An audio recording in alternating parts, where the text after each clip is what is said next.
And welcome back. Well, continuing on in our build series of our long block.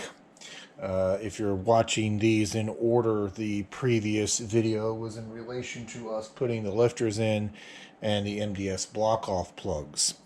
Got you zoomed in a little bit and kind of sitting a little bit of an angle, so I apologize, but I got you zoomed in, like I said, a tad on our passenger side cylinder head here. And in the previous video of this series, which I'll link into it should come up in the, I believe it's the right-hand corner here shortly. We did a lapping of the new melling valves to the existing valve seats just to get everybody mated together, and then we tested our sealing surfaces by using a vacuum pump. And based off the how quick we were able to pull vacuum, whether we were able to pull full vacuum, and how quick that vacuum decayed based on the CFM of our pump, it all pointed to what everybody is saying, that it should be a passing result. Now, just to be on the safe side and to do one more test on these before we get them, bolted up to the block, and I just want to make sure that we don't have any issues before we, obviously get this motor reinstalled and go to start it, is that we're going to do what a lot of individuals refer to as a wet test or a water test. And this is where we're going to put a couple spark plugs in the spark plug wells. And I've just got an old set of spark plugs here that I use for these type of purposes, just for testing. We're going to get these installed. That'll help seal up our spark plug wells. And then we're going to flip the head over and we're going to fill up the combustion area of the cylinder head with some liquid.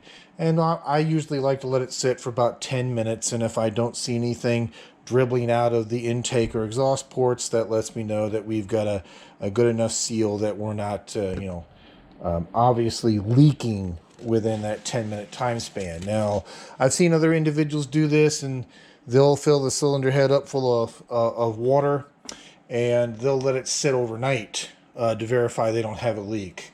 I haven't seen anything definitive on how long you should actually let that go, but I'm thinking 10 minutes if we're not seeing obvious, water droppings, water droplets come out of the intake or exhaust, and we should be good. Now, instead of using water, I like to use rubbing alcohol. It's going to be a little bit thinner than water, plus it'll evaporate and not leave a residue.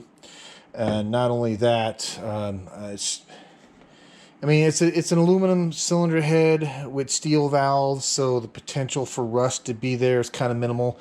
But that's the other reason why I like using rubbing alcohols, because it will evaporate and not leave anything behind. And I definitely don't want any kind of rusting or flash rusting or anything to occur by having water squirted in there. Now, you can negate that if you're going to use water as soon as you get done with your test. Drain your water out and take an air gun to it and thoroughly dry it. But again, that's kind of like what I like to use. Rubbing alcohol is just a preference. So I'm going to stop rambling here.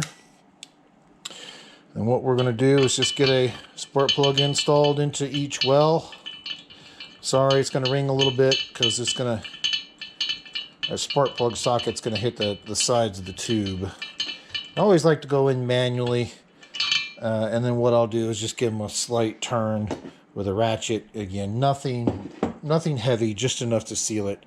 And I'll also put a link in the description to this. You see me use these before. This is put out by Astro tools, and these are their magnetic spark plug sockets, but already have a built-in swivel extension on them. Never mind that small extension. That was me. It's making it a little bit longer, because even as you can see with the way these Hemi heads are, even with the extension that's on it, it eats up quite a bit of that going as deep as it needs to go. But anyway, so they're put up by Astro Tools. There'll be a link in the description for it. They work out really well. The magnet is nice and high in these, so there's less of a chance of the spark plug socket breaking the spark plug, because it can happen. But anyway, I've rambled on enough. You kind of get the idea here. I'm going to get these sealed up with a set of spark plugs. We're going to flip it over and bring you right back. One moment.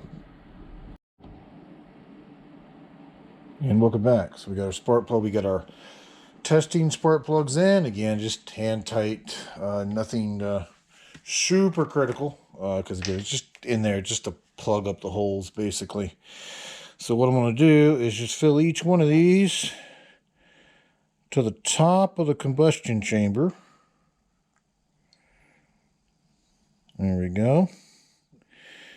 And then once I get all these filled up, then we'll set a timer for 10 minutes and come out here and see how we're looking.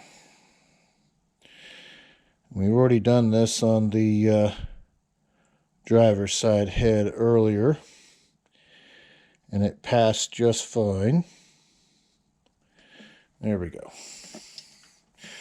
So pretty much that. I'm going to set a timer for 10 minutes, let this sit, and I'll bring it back and we'll check it. One moment. And welcome back. So I'm going to get you off the try. I'm going to unplug you from power here. I got you a little bit on life support because I forgot to charge the camera last night, but it's been 10 minutes.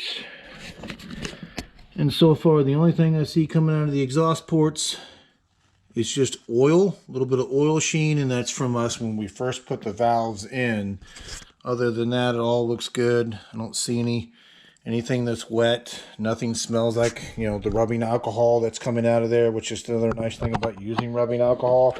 So if you get your fingers good, clean and dry, and you just kind of work your way around the port, any moisture on your finger, give it the old sniff test, and you know, if it smells like alcohol, then you know you got a little bit of a leak there.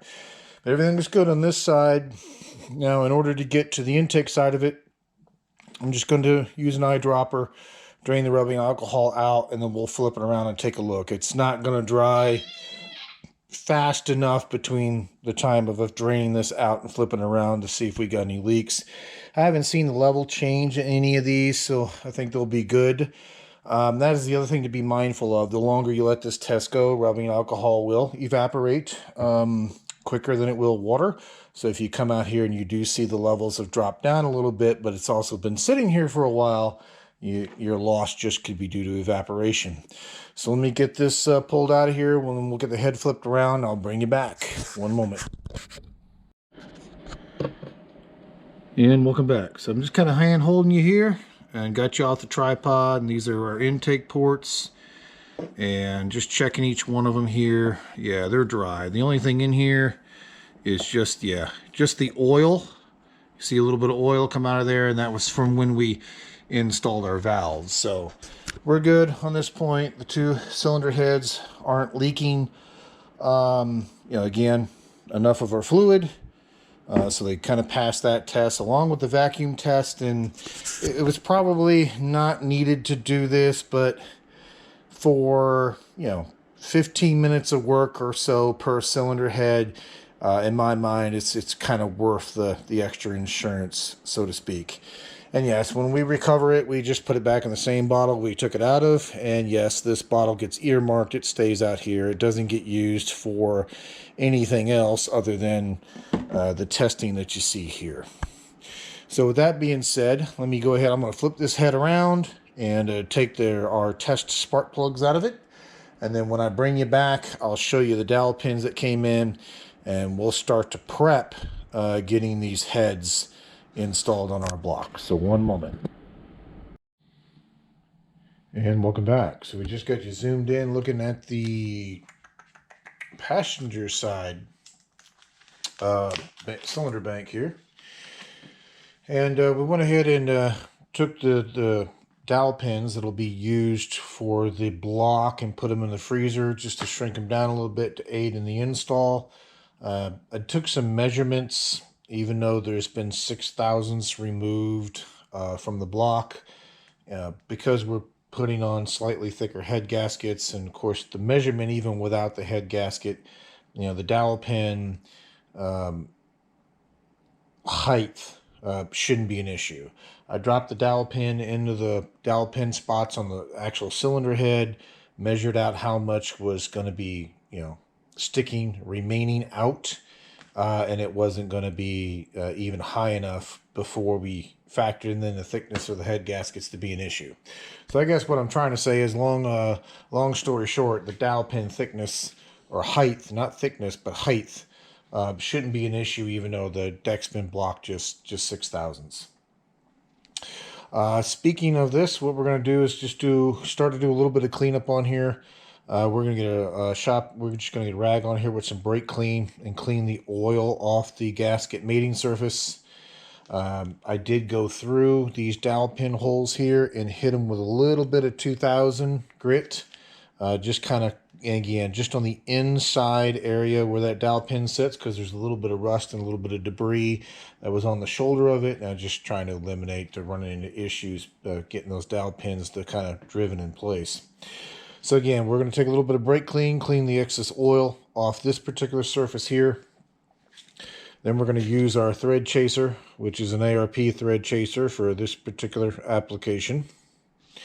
And then we're just going to go through like this and just run it down all of our head bolt holes and then run it back up just to make sure that we don't have any debris and rust and things of that nature. And you can see, you know, a little bit of rust come out of the hole on that one. So we're going to chase all of our head bolts, clean all the excess oil off our gasket mating surface.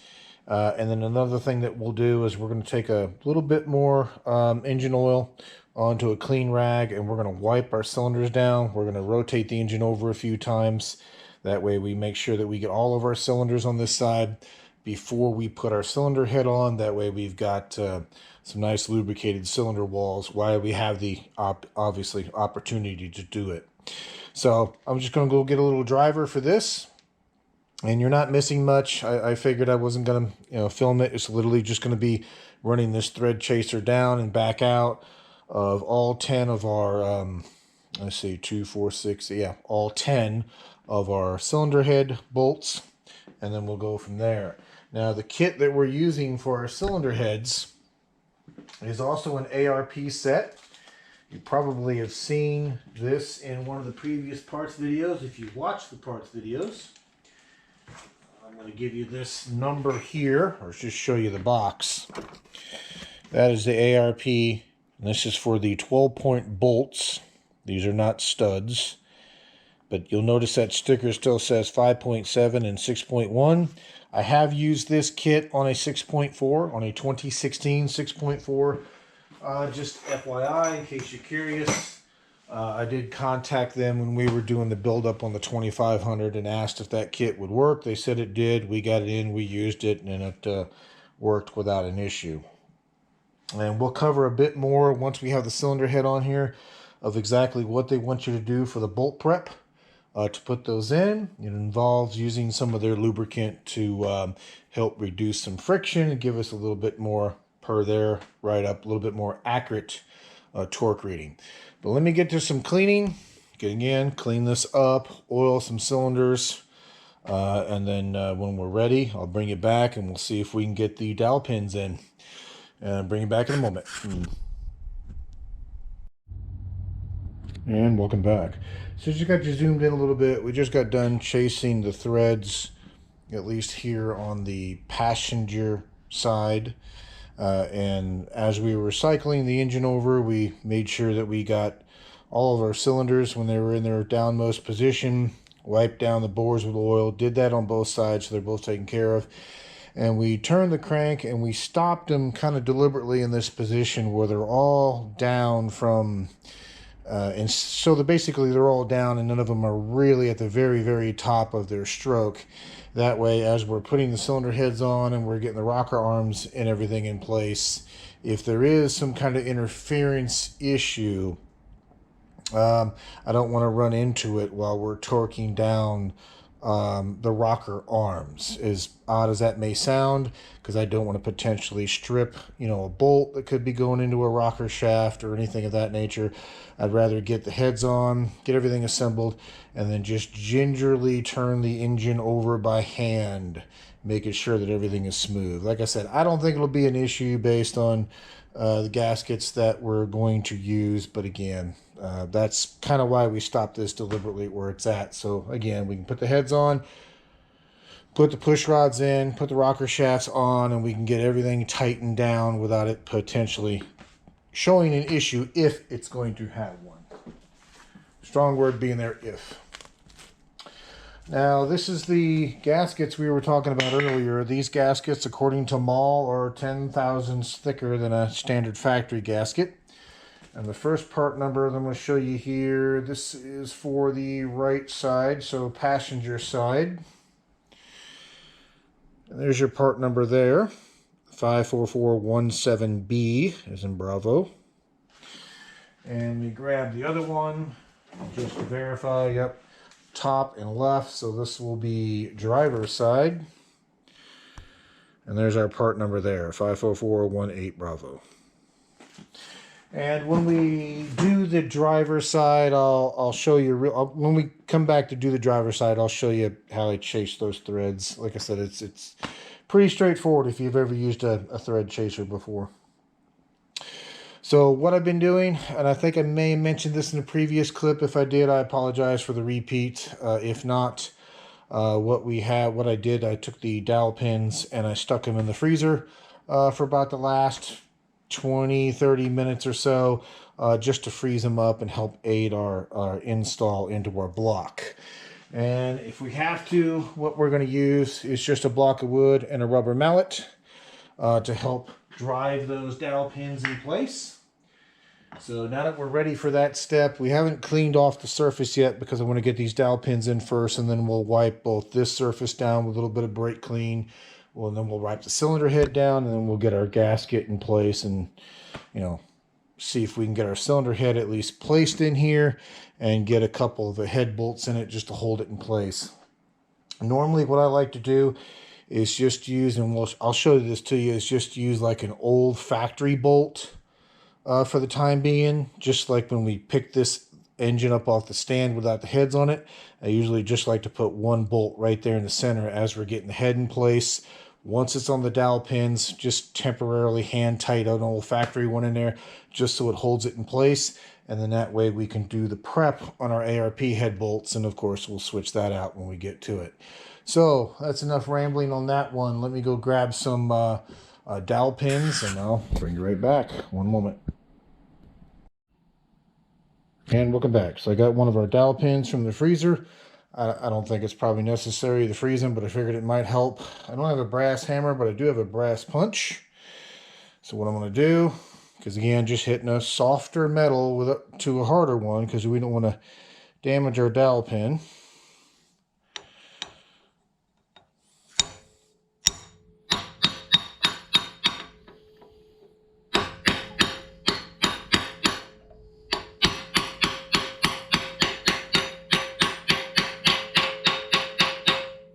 I don't know if you heard that tone change. Because there is a lip, and I'll show it to you using the other one. And the reason why I'm using a brass punch, again, softer metal hitting the harder one, because we don't want to mushroom this out, and we definitely don't want to damage it. So again, in lieu of just having a brass hammer, brass punch will do the same thing. Let's get you situated on the other one here. Let me get this drip pan out of the way. And by now, I'm sure my other dowel pin is already heated up to room temperature. But no biggie. We get you on to see that one. And if we listen to this tone change, because these are interference fit. I'm finding it easier to have the engine, you know, twisted. We did rotate the engine upward, by the way, to make this a bit easier.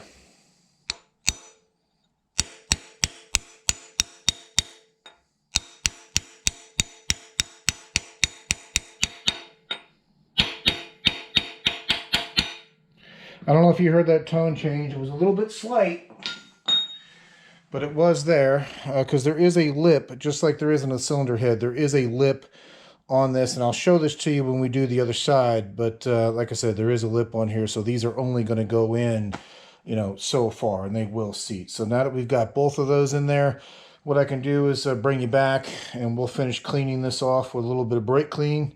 We'll get this surface cleaned up, our cylinder head surface cleaned up, and get our gasket on. So I'll bring you right back in a moment. And welcome back. So what I'm going to do is I'm just going to prep and clean and take care of the other side as well. So that way, as soon as we get one side kind of hung on the block, we can go ahead and just work on the other side. That way, when we're doing all our ARP fasteners, we can do all our prep for both sides at the same time. But I promised you I'd show you what I'm doing with this thread chaser. For instance, we're just going to come down in here into our bore, or to our threaded area for our cylinder head, and I'm just using very light hand pressure. I'm not putting very much force into this, and if I were to receive a large bit of obstruction or hit a bunch of resistance in doing this, and as you can see, for the most part, I can turn this in by hand, because again, we're just doing this to clean the threads. So if you hit, in my opinion anyway, if you hit like a large obstruction, or all of a sudden you just get stopped for some reason, then you kind of need to back out and evaluate what's going on with your particular bolt hole.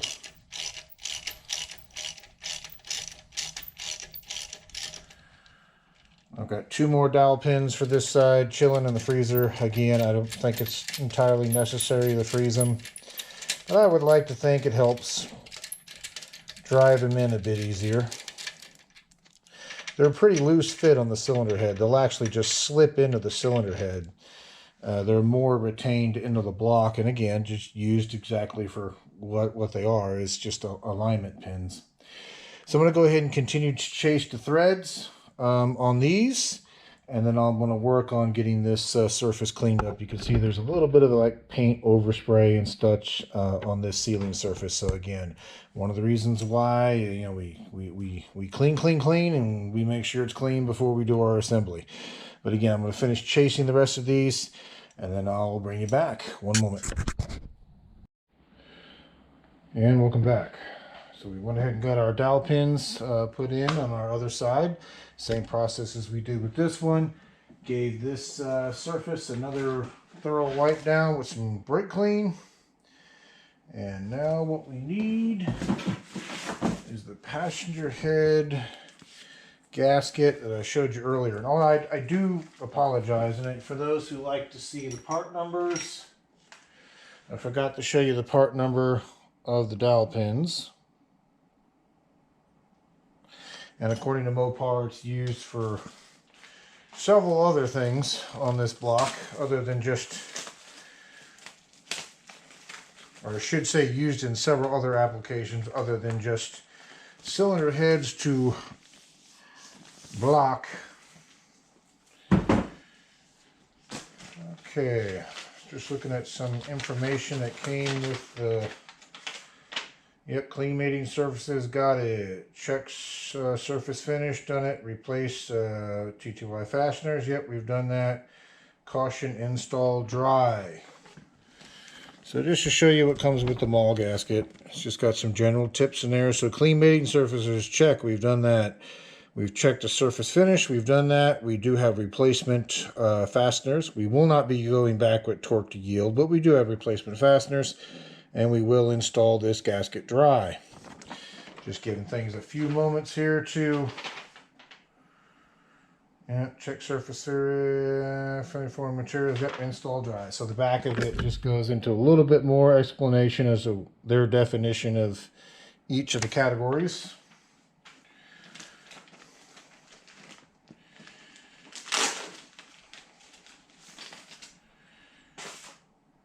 Yeah, this is their 4-layer gasket. Yeah, 1, 2, 3, 4 layers. Hopefully you can see that on the camera there. So they got a 3-layer gasket, and then this slightly thicker 4-layer one that we're using here. So right hand side top would be this way. And let's just get this on our newly installed dowel pins. Perfect. And then we can look at all of our holes. So we got our water passages, openings for the water passages, openings for all our bolts, openings for all our oil passages. Okay, that looks cool. So what I may do, just to make this easier, I'm going to rotate this up slightly, just so we can kind of, come at it and then seat the cylinder head down rather than try to do this at an angle. So again, just for paranoia, everything lines up, holes are all lining up. This is the right side one. This is the one that we need. Right side, we got top setting at top, so we're not on upside down. All those passengers are accounted for. Now there's 2 passages on this one. Let me just take this off real quick. You'll see 2 passages over here on this side that the gasket doesn't have. I'm going to go get a factory gasket and show you that that's normal. Let's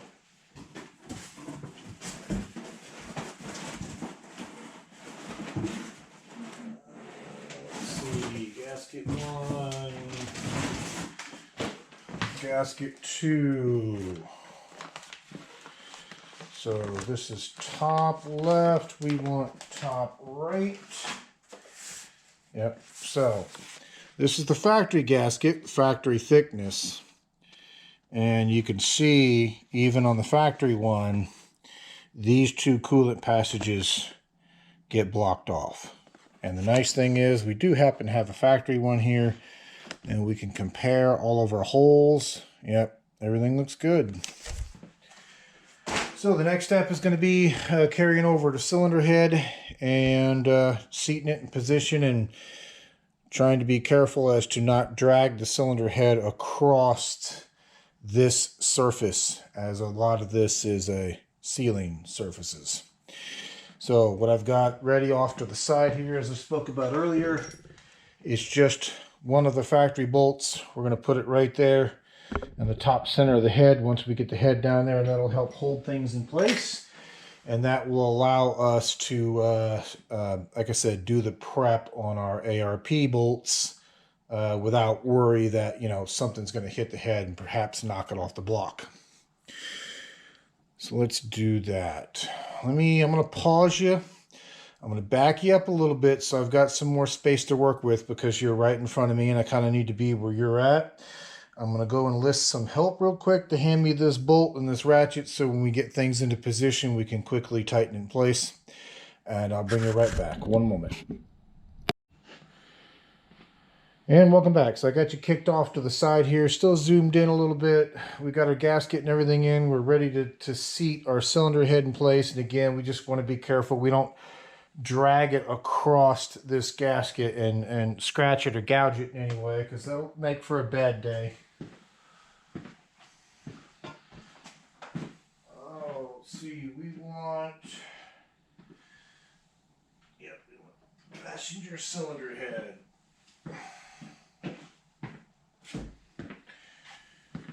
Okay, so what I got my helper off side of camera here. I'm just positioning myself to grab the cylinder head. Okay.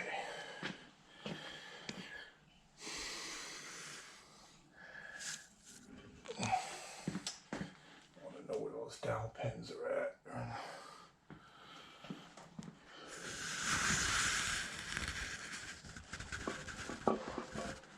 Okay, that one is in.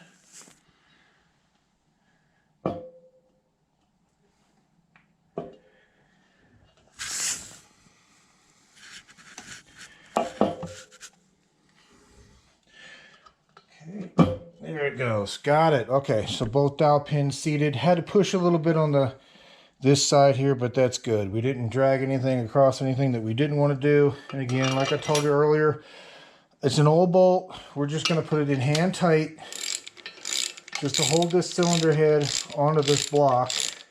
I may even put a second one down here at the bottom, to be honest with you. And then that will allow us to start prepping all of our ARP bolts.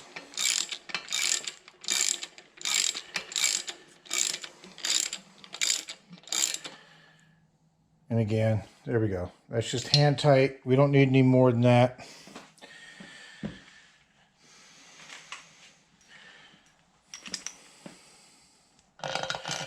And yes, I'm going to put a second one in. Well, actually, no. No, I don't need to. We don't need to put a second one in here. So now what we're going to do is I'm going to get some ARP bolts and some gloves and stuff ready. I'm going to show you what they want you to do as far as a prep of putting these bolts in. And I'll be back in a moment. And welcome back. So we're on our driver's side at this point. Just like we did the passenger side, we got our gasket in place. And we're just comparing, make sure, see, this gasket says top, it says left. We got it on the right direction. We got it on the right side. I compared it to the factory gasket, and all the holes match up. It's not missing anything. There are, just like on the passenger side, there's a couple of coolant jackets on this side of the block that exist in the block, but the gasket blocks it off just like it does on the factory one. So it's not any different. It looks good. So this is going to be the same process. I'm going to pick this cylinder head up, and again, trying not to drag it across any of this and scratch it, because if we do, that'll be a bad day and I'll have to order another gasket and I'll be rather upset. So we got our gasket on our dowel pins at this point. Now comes the fun part. The other added fun on this driver's side is that we've got the timing cover in place, and part of the timing cover bolts into this head, so there's not as much free space.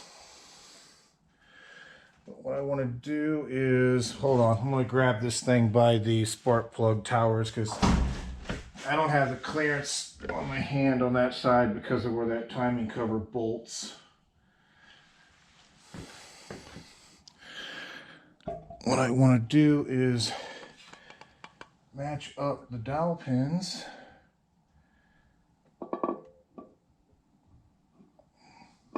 There's one.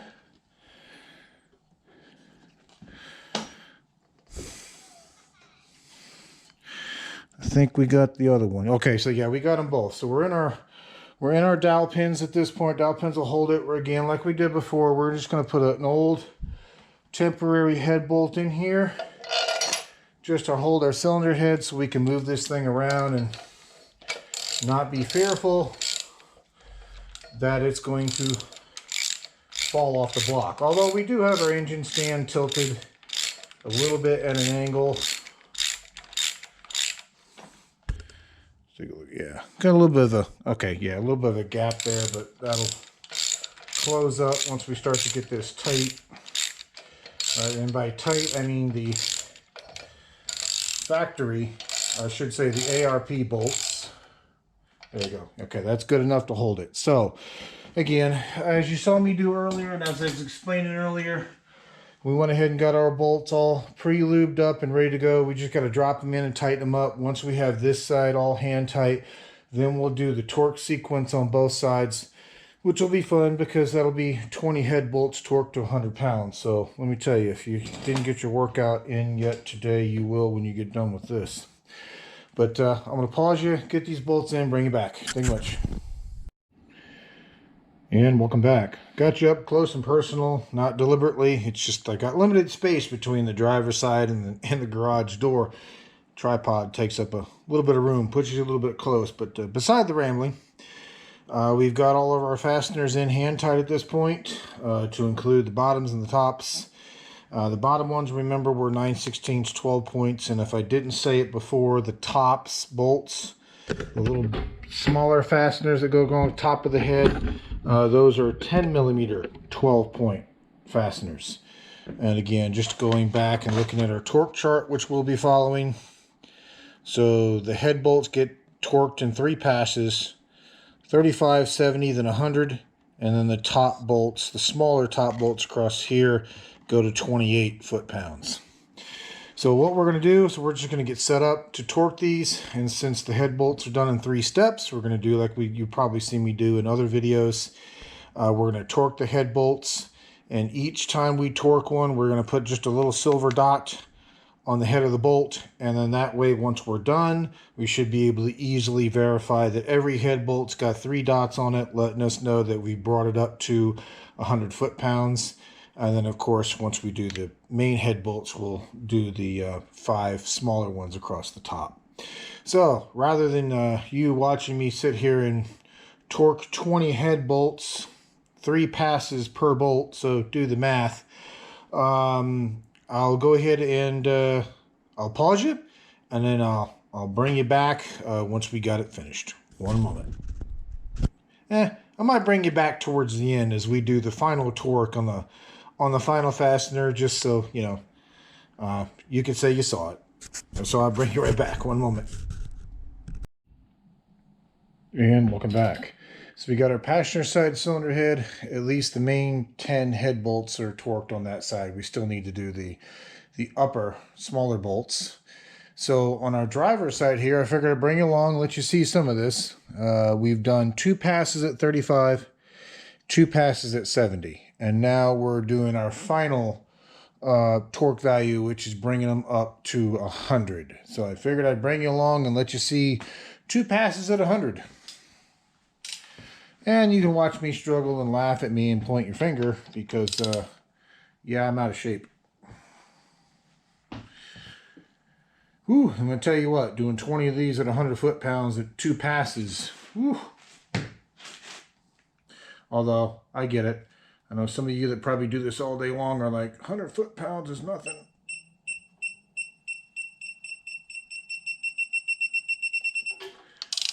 Ooh, I'm out of throw.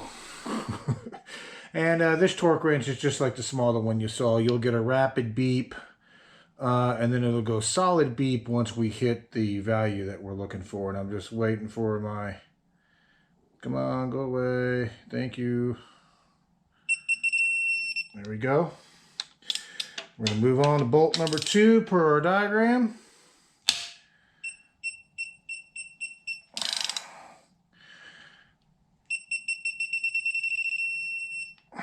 Okay. Number 3.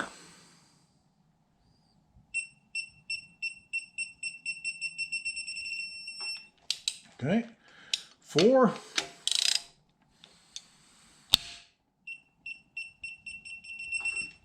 Oh, yep. See, that one wasn't quite there. It was almost there, and then it kind of gave a little bit. And just waiting for the torque wrench to reset. Gets a little perturbed. There we go.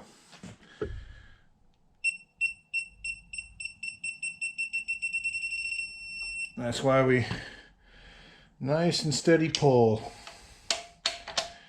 And that's why we'll go over them twice like we've been doing, just to make sure that we are at torque, because as we get the head torque down, it could cause one of these other ones to loosen up.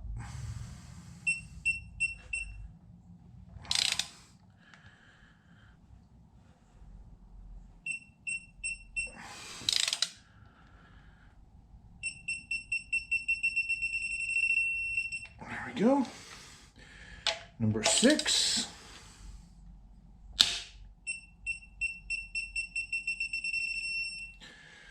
Okay, 7.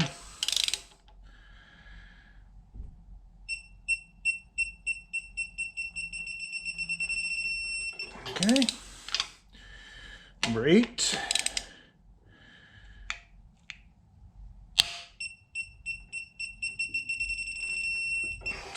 Number 9.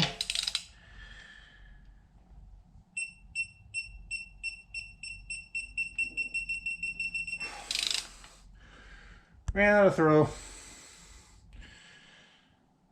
I'm a little bit too close to the cylinder head. Got right up against my chest and needed a bit more. There we go.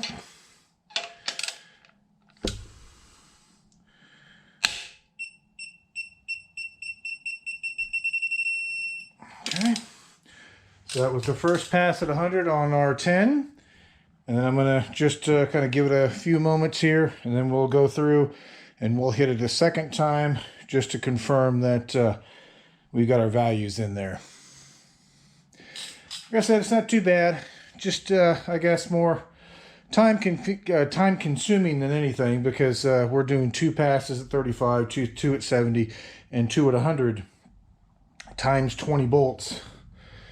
And I will say, doing this out of the truck is far easier than doing it in the truck. I've done a 5.7 and a 6.4 in the vehicle before, and although it can be done, it gets interesting. Okay, let's do our second pass at 100.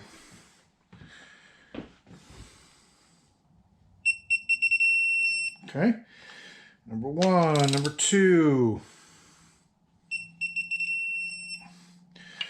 number 3,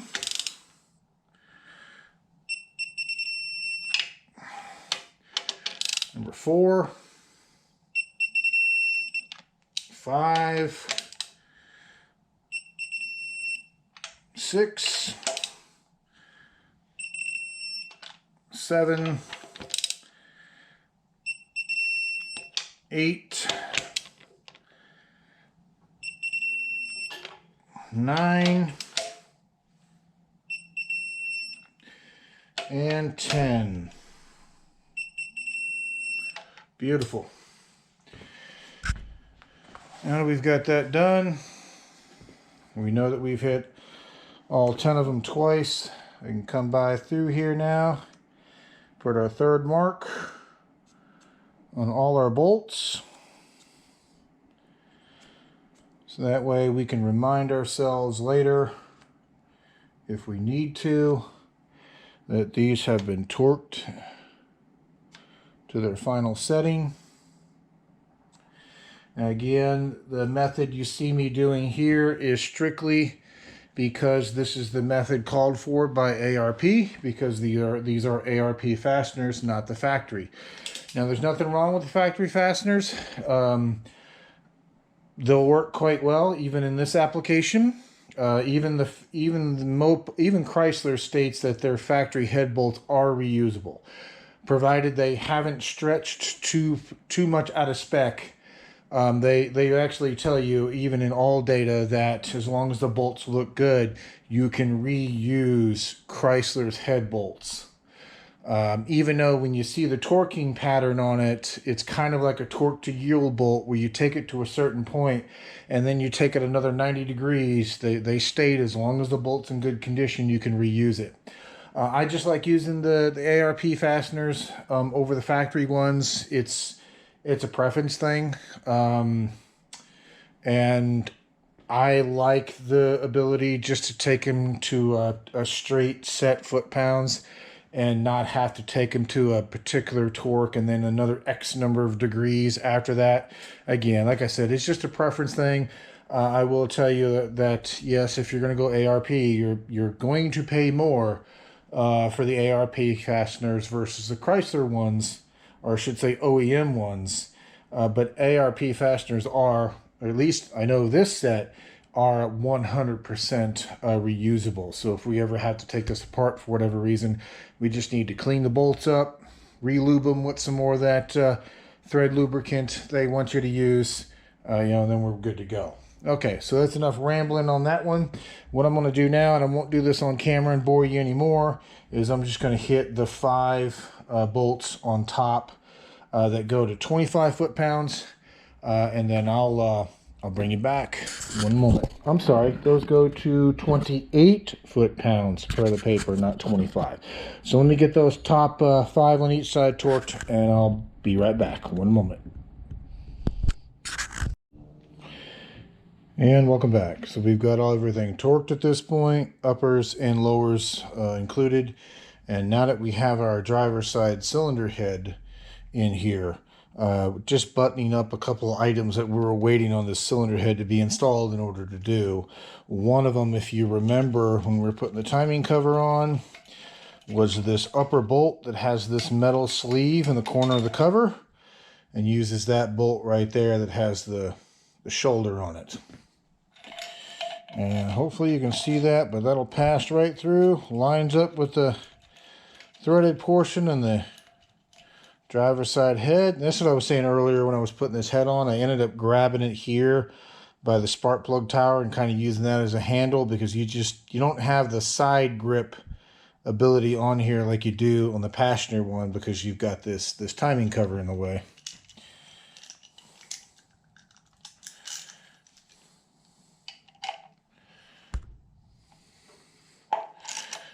And you'll see it start to push this metal sleeve out, and that metal sleeve will eventually make contact with the cylinder head. And the reason why that's doing that is because, remember, this is a new timing cover.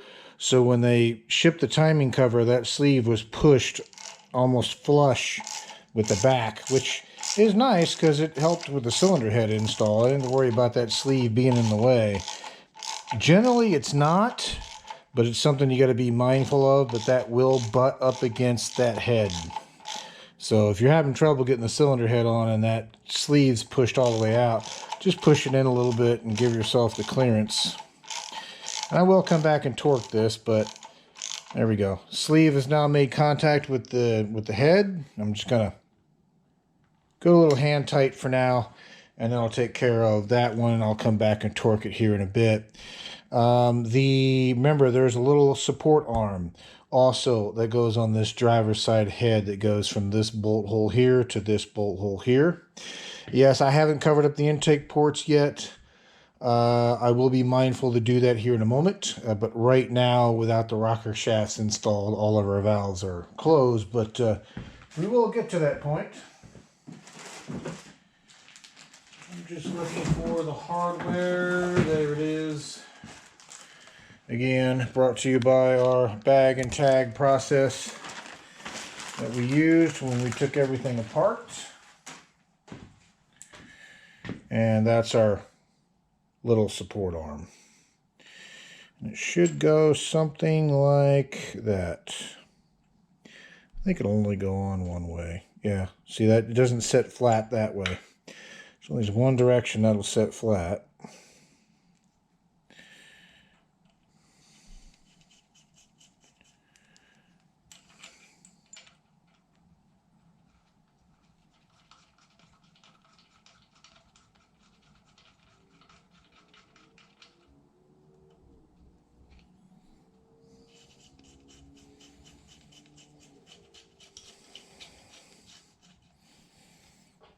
Okay, so I'll get these three torqued down here in a bit. And I'm debating, I think the last thing we might do in this particular video is get the rocker shafts installed. So we'll get the push rods and the rocker shafts installed. And then once that's complete, then I think we'll call it a video at that point. So let me get these torqued down and get some more supplies together, and I'll bring you right back for one moment. And welcome back. So we're just getting set up back here on the passenger side and getting the intake rocker shaft installed. And if you ever had a question on these rocker shafts as to which is the intake and which is the exhaust, let me get you in here a little bit closer. You should be able to see that there. There'll be a little letter I on the arms of the intake arm. And just make sure that you're putting intake on the intake side and exhaust on the exhaust side, because you don't want to turn them around. You can break a bolt. I've seen it happen. Now, the push rods that we're using for this build, you may have seen them before in a previous video. They're hardened push rods. They came with the cam, or we ordered them with the cam kit that we ordered from my tuner. And I'll name drop them. He hasn't said that I can. Short rods, intake. Okay, so the shorters are for the intake, which is what we're looking for here, and the longers will be for the exhaust. And I get my tunes and my cam kits and everything from J Green Racing. So what we want to do is just kind of get everything installed and start tightening this down. Now, as we start to tighten this down, because the cam is in there and obviously the lifters are in there, depending on where the position of the cam lobe is in relation to the lifter and so on and so forth, some of these intakes are probably going to want to start to push down and open up. So as we tighten these, I'm going to put just kind of come down finger tight a little bit, and I'm going to tighten them in the torque sequence. So basically do a couple of turns, jump to the next one, do a couple of turns, and try to keep this as even as possible as this is being tightened down. And then when we get it to its final resting place, it should be resting on these on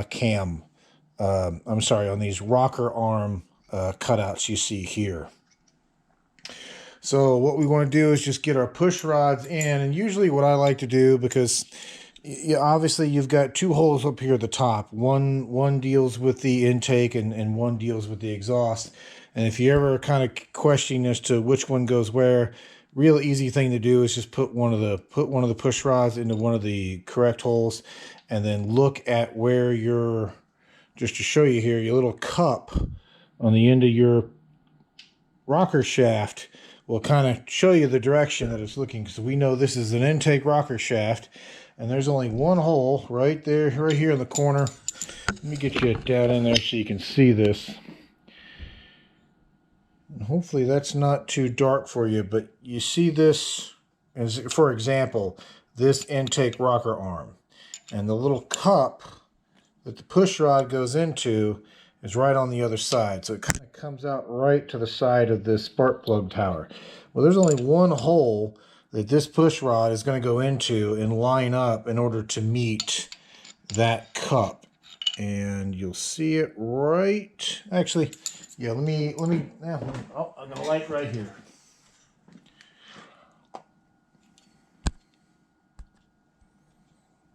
Well, there we go. And hopefully you can see that hole right down in there that lifter, I'm sorry, that push rod's going to go into. So watch this.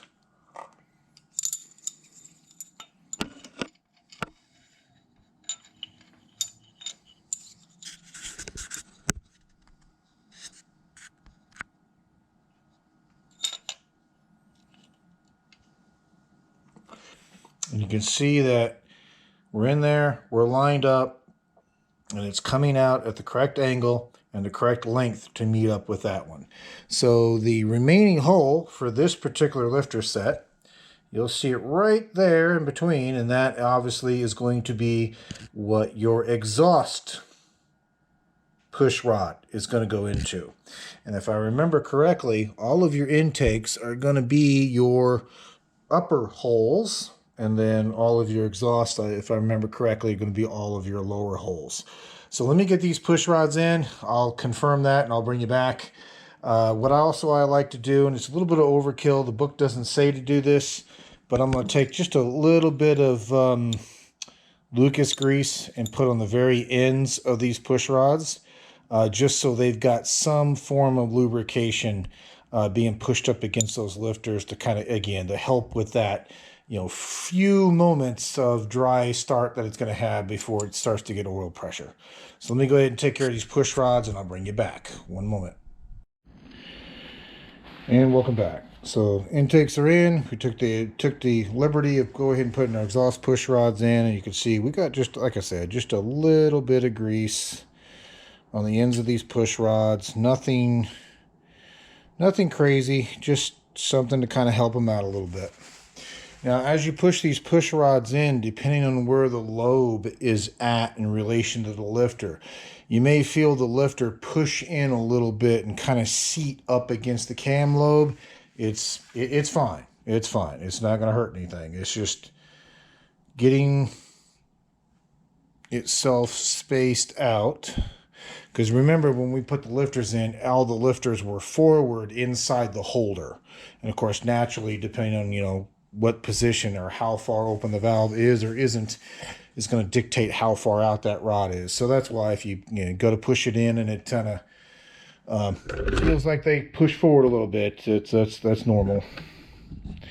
So as we tighten these bolts down, what I'm going to work on is just keeping and making sure that the end of these push rods are inside these cups for these rocker shafts. And when we get everything together as far as the valve train, before we put the valve covers on, then we'll just do a nice slow test spin of the engine. Just spin it over a few times, and verify that we see movement out of all of our components, that we see all the valves open, because one thing that can happen is if these push rods aren't seated all the way, they can actually pop out of these little cups.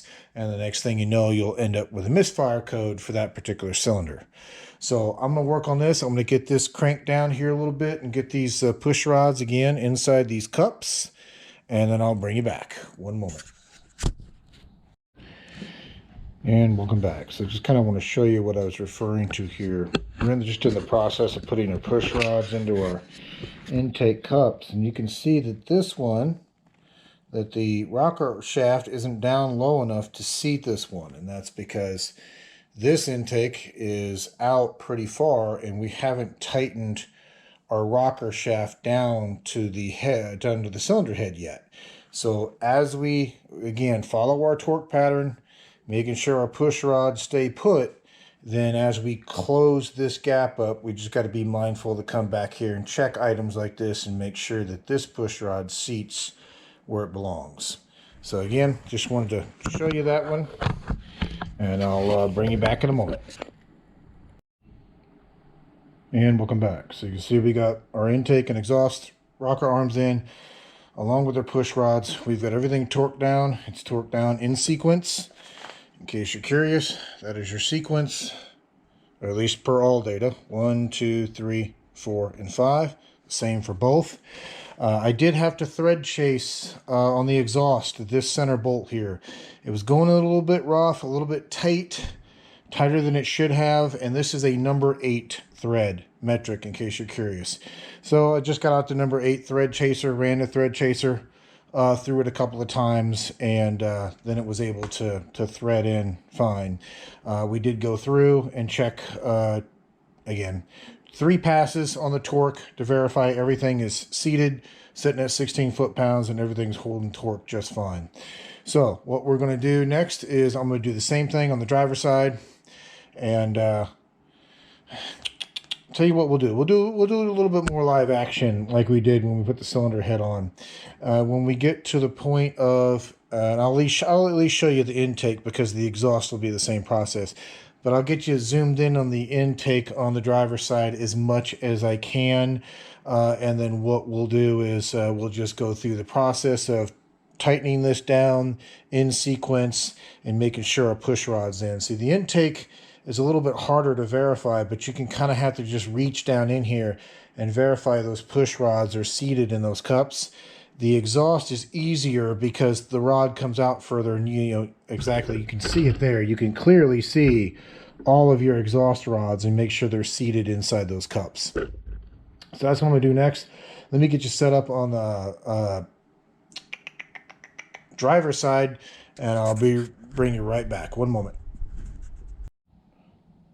And welcome back. So I tried to zoom you in here and get you as close as I could, but still be able to see most of the field here. And if I didn't mention this before on the previous set, I apologize. I have wiped these down to remove any residual and clean them up from when we did the disassembly, anything left over the old engine oil. And as you can see, they've been thoroughly coated down in some more Permatex assembly lube. Probably not necessary, but again, we're dealing with items that are doing a cold startup here. So what I'm doing is just getting the rocker arms kind of pushed off to the side, roughly getting them where they need to be, so that the way this rocker shaft will fall into place where it's supposed to go. There we go. And let's see here. Yep. Intake.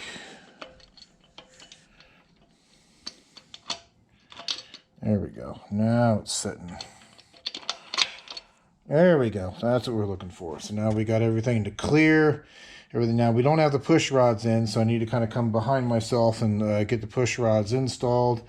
And then, like I said, as we tighten these up, we're just going to be mindful that those push rods are going to be seated in those cups like we need them to be.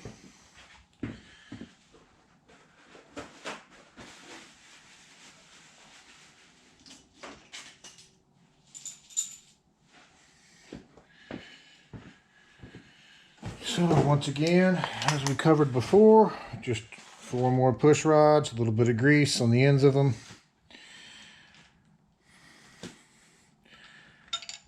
And I'm just going to put these into place to where they line up, where we need them. I'm giving each one of them a little bit of a push, just so it gets the lifter up against the cam. And like I said, you'll feel it when you go to push these in. if there's a little bit of a gap. Like that one, I don't know if you heard it, but that one went in quite a bit.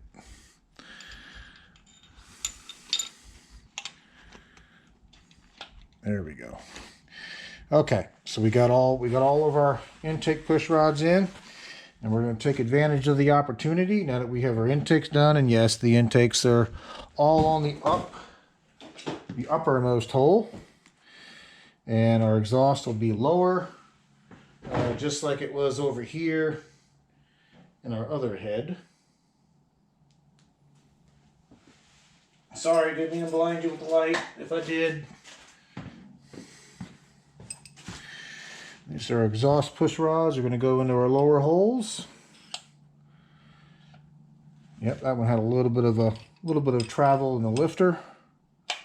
That one, I don't know if you heard it. You probably did. That was the lifter seating up against the cam lobe. There goes another one. And then finally, yep, you may have heard that one as well. Okay, so now that these are in, take advantage of putting them in before we get the rocker in place. Like I said, the exhaust, as you can tell, is easier to tell that they've lined up. One thing I do want to look at real quick before I go to tightening any of these bolts down, I want to make sure that none of these are going to have any schmutz left over in the threads. Yeah, that one looks a bit used, but it looks like it'll be all right. Yeah, okay. That one looks a little bit chowdered as well here on the very end for the exhaust. But they should thread in. As long as they thread in okay and take torque, we should be good. So let's just get this lowered back into position.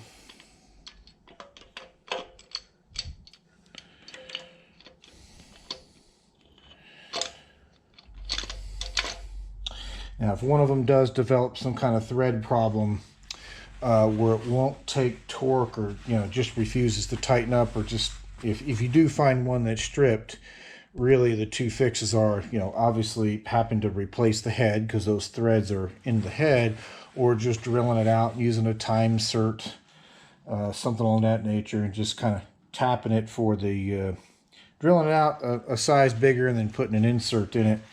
To either put the same M8 bolt back in it or the next step up in size.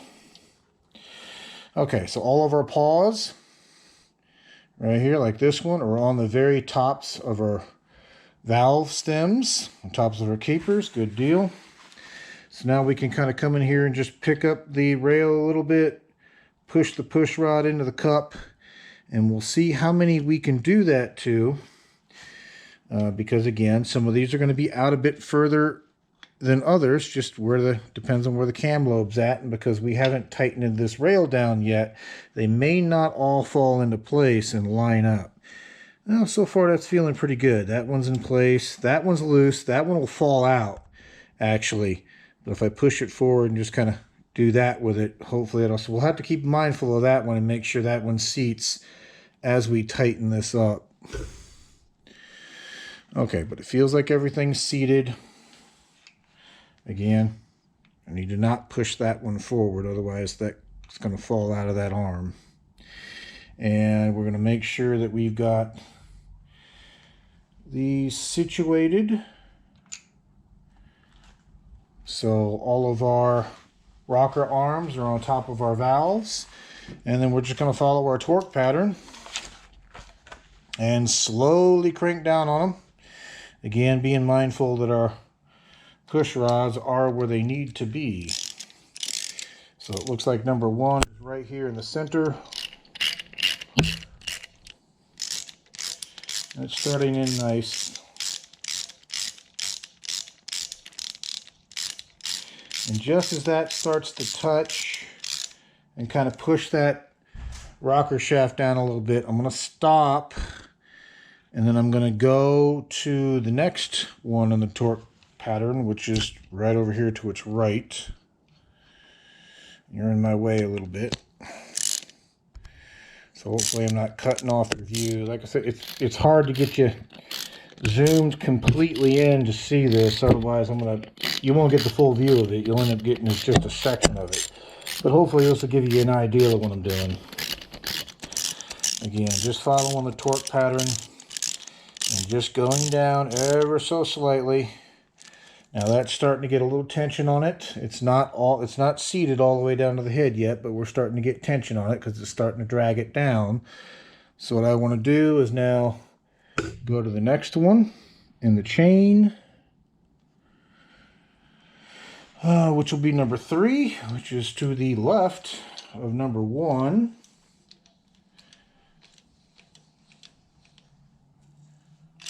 Okay, that one is started to get tight. Then we're going to go to number 4, which is at the extreme end here.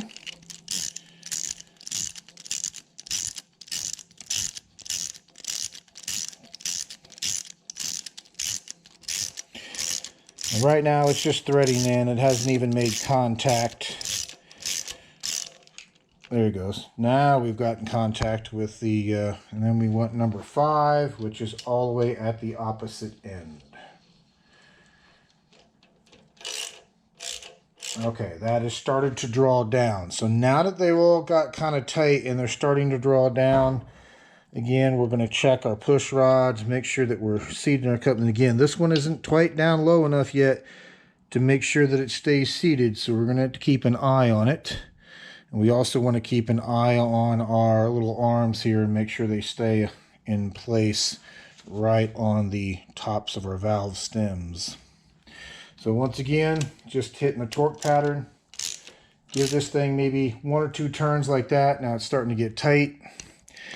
And just trying to keep that tension as even as we can.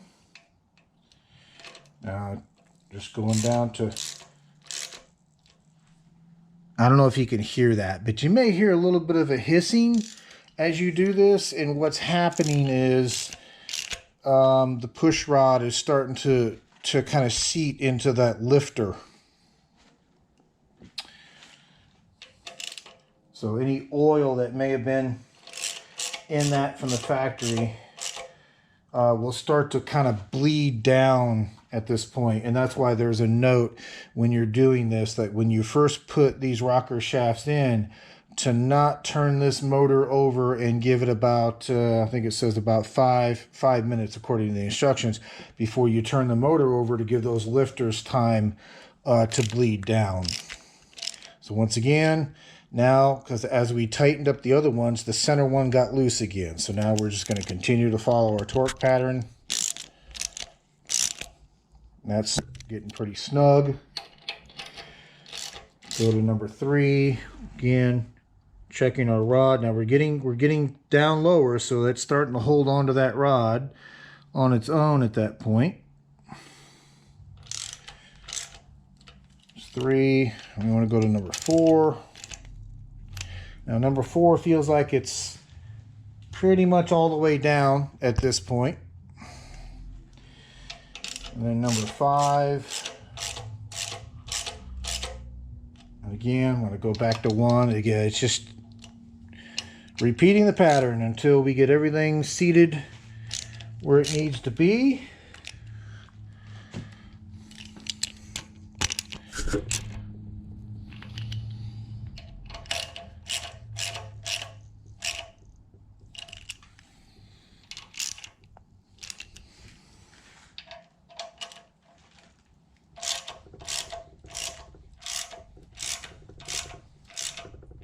So now I'm just tightening up number 5 to take up the remainder of the slack.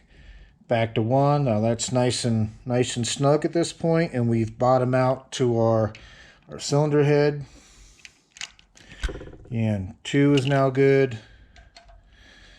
3 is now loose. We're going to tighten that one back up. That one's now good. And again, I'm just going hand tight on these, at least until they seat. And then when we get them both in, we'll do it. Okay, so that one is nice and seated at this point. I can see it's against the cylinder head. I can reach around these arms and feel that the that the push rods are seated.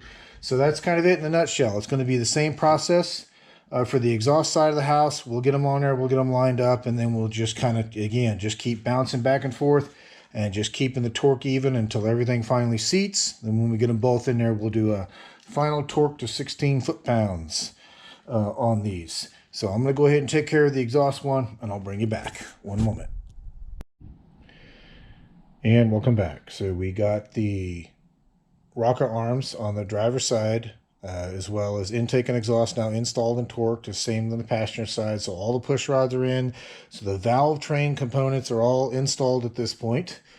And since it requires at least 5 minutes or more for those lifters to bleed down, then we'll wait until we bring you back for the next video to do some test rotations of the crank and make sure that everything's still smooth. We're going to be looking to make sure that we see all of our valves open and close, and that we don't see an issue there. We're also going to be looking to make sure our push rods stay seated like they're supposed to. So we'll take care of all that in the next one. And then we'll go around and potentially, we'll put our sensors in the next one as well. So we'll do cam crank, oil pressure, oil temp, and go ahead and get those squared away. And then we'll also start to prep to put our ATI Super Balancer hub and go ahead and just get that installed in the crank while we're here. So what you can see what we've done for the time being, and we're just using some painter's tape to block off our intake ports as well as our spark plug tubes. Now that we have the engine quote unquote sealed up from a combustion chamber standpoint, we definitely don't want something or dirt or any other kind of debris dropping down in there and causing us some grief later down the road.